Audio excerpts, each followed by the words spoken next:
A very warm welcome to Unazini Zindaba. So guys, many of us have seen the news revolving umshado wa DJ Zinhle. It is alleged ukuthi indoda ya DJ Zinhle umurder cheated phela on her with a 22-year-old student by the name of Kimberly.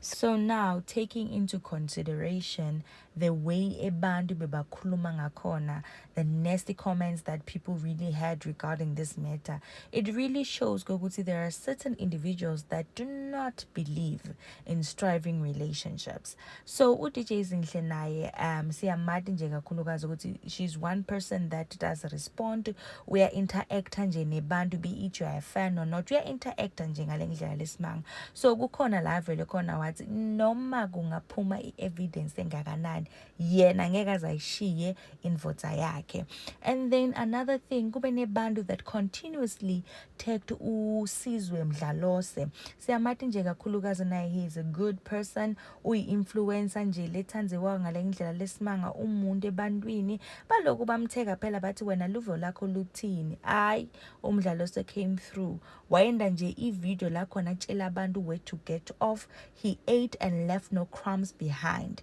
You are very much welcome to share your views. Enye into ungayenza mistake ucawa ukuthi khona impela engizoyilwa la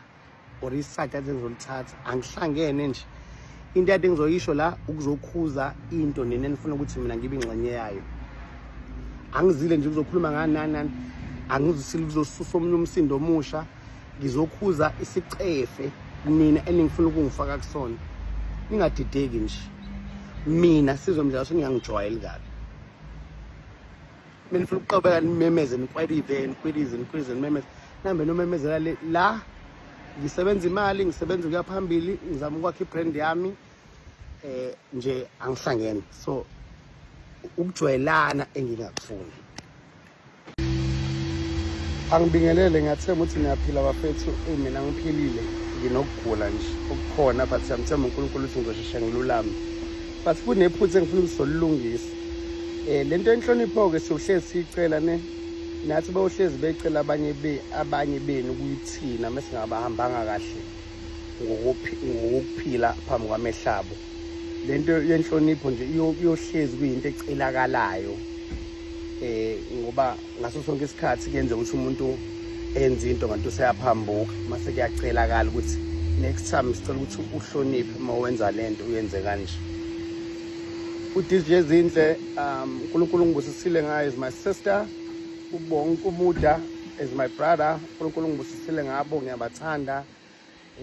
kakhulu bayiphatha impilo yami kunezinto zomsebenzi esisebenza ngazo nabo kunento epersonally engikhulayo ngazo ukubona siyahloniphana ngiyacela angikaze ngiphawule nangelilodwa ilanga kakhulukazi ngento ethinta umshado wabo umshado bafethu is between two people mina ngikhule kahle ke ngikhule ngazi ukuthi nje abantu abadala mebexabana baba nendawo abaxabanela kuyona we abantu abaningi bengeke bebone ida kungena ekamereni noma kuphunywe kiwe ngale endaweni abantu abangeke bebone kuyona basuke benzela inhlonipho futhi kuyona yonke into esiyenzayo but inhlonipho ebantwaneni ayingasuki. Into engenza ukuthi ngisho njalo ukuthi uZinhle noma ngathiwa kuzwakele noma kubonakalile noma niyakwazi nikwazi but yena mengakakhiphi ngomlomo nomuntu futhi engakakhiphi angiyona ingxenye ukuthi mina ngibe part of ukukhuluma ngayo lonto kakhulukazi kwi-social media. Ziningi indaba engiphawula ngazo uZinhle kwesibili nje kunezinto laseyikhiphile ezintsha seyivulile anikaze nithi Sizwe awukuphawule ngalezi izitolo evulo Zinhle Sizwe awukuphawule ngale project umuda ayenzayo estudio. Why you feel guys ukuthi mase kukhona into not enihlukumezayo futhi yazi not futhi enihlukumezayo kodwa enifuna information ezojabulisa nina ngayo mase ngicabanga ukuthi mina ufuna ukuthi ngimdala nje kangaka nicabanga ukuthi mina ufuna ningenze ithoyizi lokuthi lize niyobhala ama comment ningaphumuli emini sebusuku intambama emini sebusuku ama commentini ukuthi ngiyophawula ngaleyo doti kwakona ke nje mekuthiwa ngiyaqala nje ngimosha isikhathi sami ngiphawula ngodoti guys ziningi abantu ezisirious empilweni emhlabeni kuyaphithizela kunento eziningi ekudilwa nazo kuhlukunyezwa kwabantu besifazane ukubulawa kwabantwana ziningi izinto ezisirious ekukhulunywa ngazo funa ngiyophawula ngani ngama street shots and then ke mase sesithathile le energy sinayo sayiphendula lo doti kwalo nyonsensi ke and then emva kwalokho ke imani ke ithini into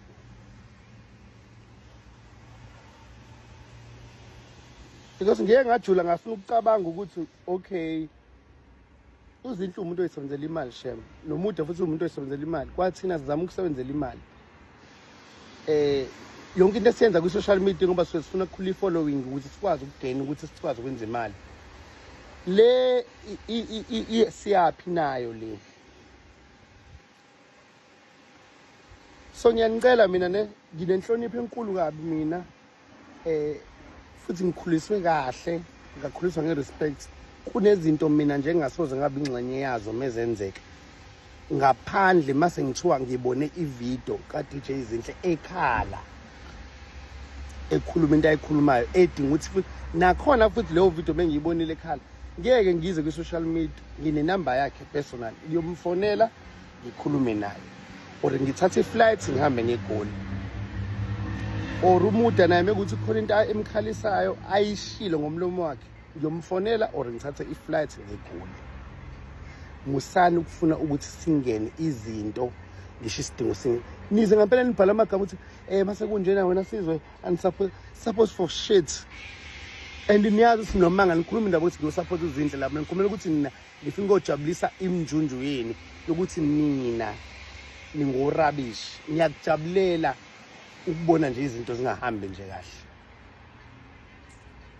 ngiyanicela ke mina bafethu yezani mengithulele ngingahlangene nalento but ngithe ukuthi ngiyikhuluma because lento lokho ngilimphendula ngawani kuma DM engathi yangicika so mekuthi wena athi usazoyibhala nayo le message ungayibhala ibhale khona ngizokufundisa unyoko ngizokublock yebo ngizovele ngikublock nje tswi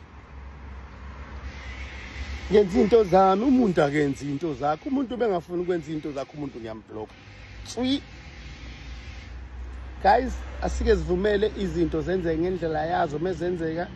siyothi thina mase ziwelele kuthina ngendlela futhi eproper because ngineshow nathi mase ziwelela kuthina futhi ziyobela ngendlela eproper uthi yazi futhi ukuthi ngampela guys ukuthi emehambeni kwesikhathi uyathola ukuthi kunabantu ohlezi uzopost impumelelo yakho ngayo impumelelo yakho nje yokwenza ukusebenza kanzima nokuyikhandla nokujuluka kwakho abakhomenti abakhulumi muthi uyabona ama-status bayaviwa kodwa bayithulele abakubuza impilo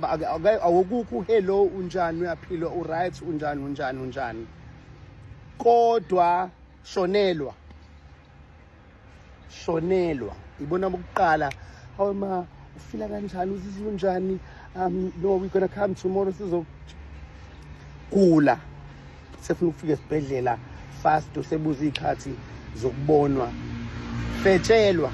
feba iba nje kodwa nento ebhlungu nje kwehlekalelayo uzoba umuntu okuqala so manje support yalo muntu awuyanoma isupport noma ukuzoba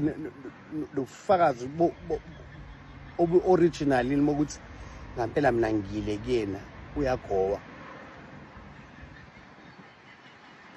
kwenza umehluko ke mekukuthi umuntu ujwayele ukukufonela ujwayele ukubuza futhi ke into engiyijabulela kakhulu umuntu ojwayele ukukufonela nomuntu enobudlelwane naye uyazi ukuthi yipi indlela eproper yokulungisa into if kukhona into errong yenzekile kumina angane yayenza nisense lento engishoyo umuntu engijwayele ukukhuluma naye nomuntu esinobudlelwane naye esichitha isikhathi naye uyazi ukuthi mekhona into enze ebhlungu sizwe mehlekele yipi indlela usizwe angayiappreciate